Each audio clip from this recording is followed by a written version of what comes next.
My most memorable flight, hands down, is my first flight in 2010, which was Hurricane Earl.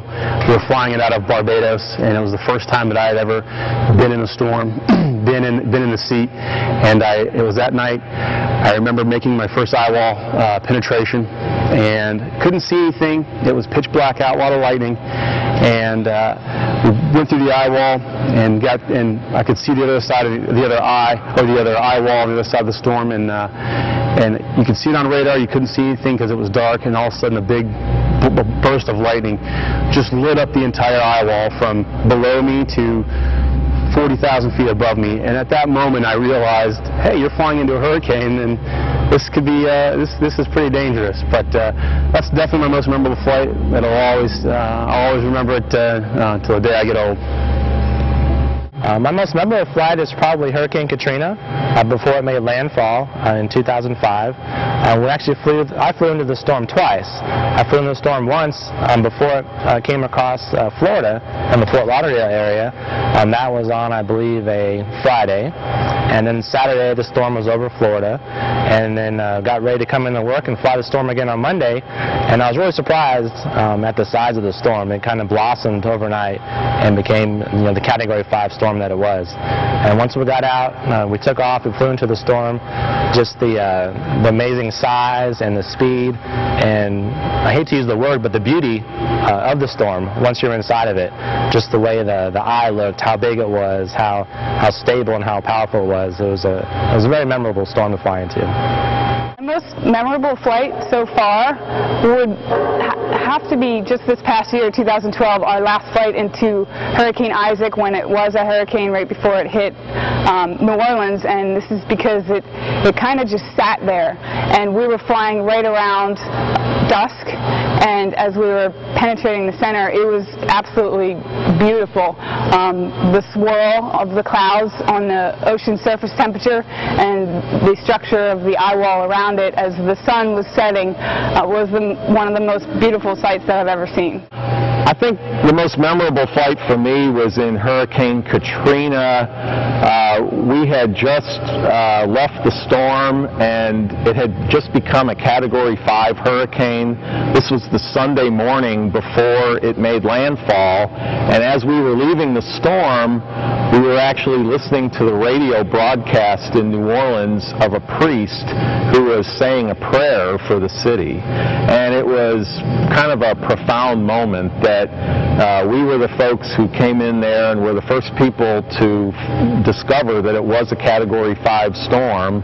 And it was gratifying to know that we were able to help warn thousands of people to get out of the way. Unfortunately, there were many lives lost in Katrina, but I'm convinced that our missions saved thousands of lives, and that moment was, again, very profound for me.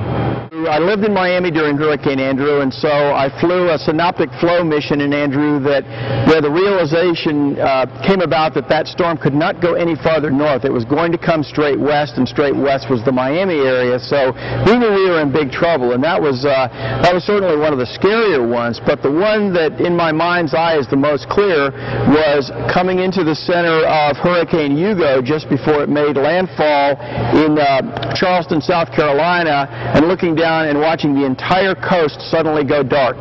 So the effects of the storm and the effects of the power company killing the power to prevent fires made the entire coastline go from bright lit up to dark. Everywhere was completely dark. The stars were beautiful. We were in the center of the storm, but things were bad down below in Charleston.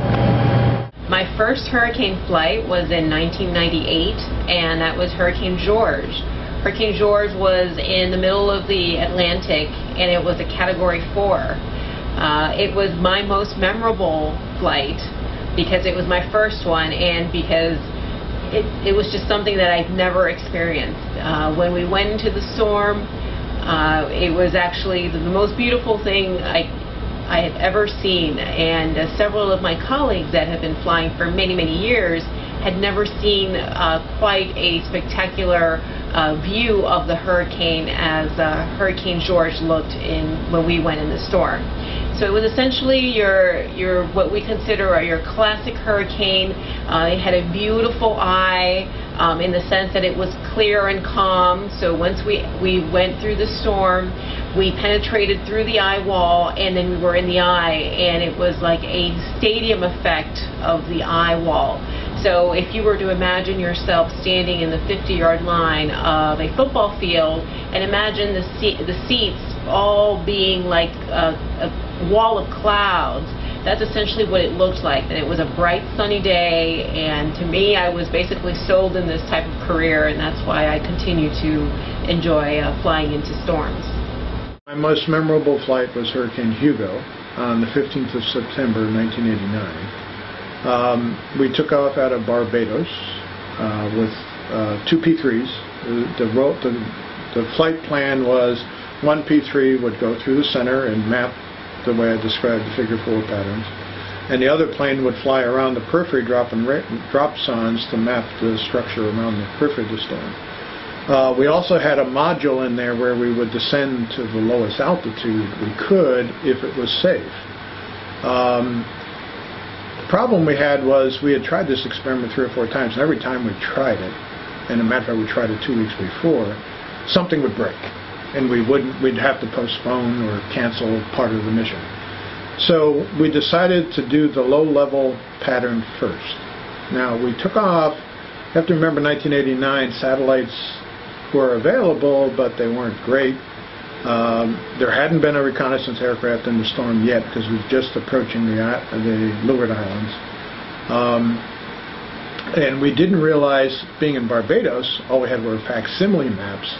We didn't realize that the Hurricane Center had seen the storm intensifying quite rapidly before we took off.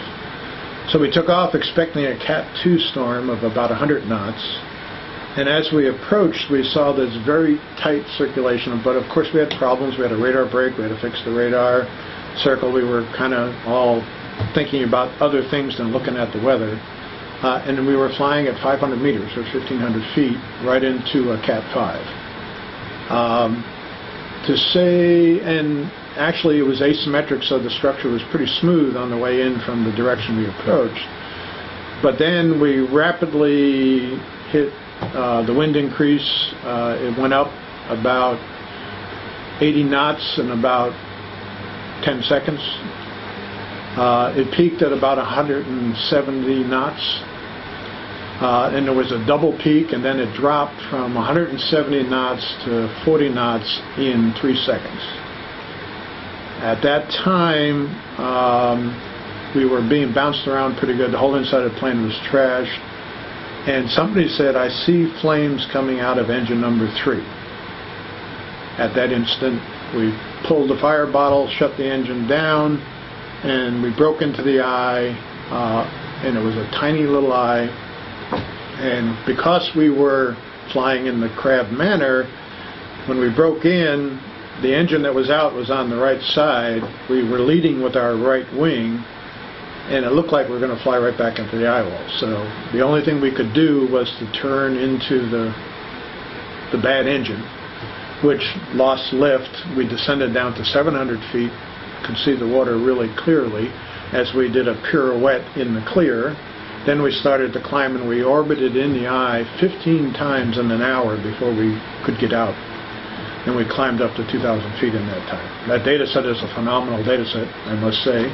I wasn't thinking about it at the time, but in hindsight, it's been one of the most influential data sets we've ever collected, because we were able to see not only the structure of a Cat 5 in the boundary layer, where the turbulence is severe, which was phenomenal for understanding the turbulent structure, but we also got to understand how the circulation works in the center, how the pressure and wind are not in balance, and they chase each other around in the eye. The circulation, wind center and pressure center are only coincident very periodically as they orbit around each other in the eye.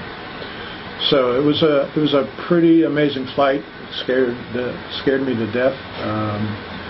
I do know that at least one person never flew again after that flight.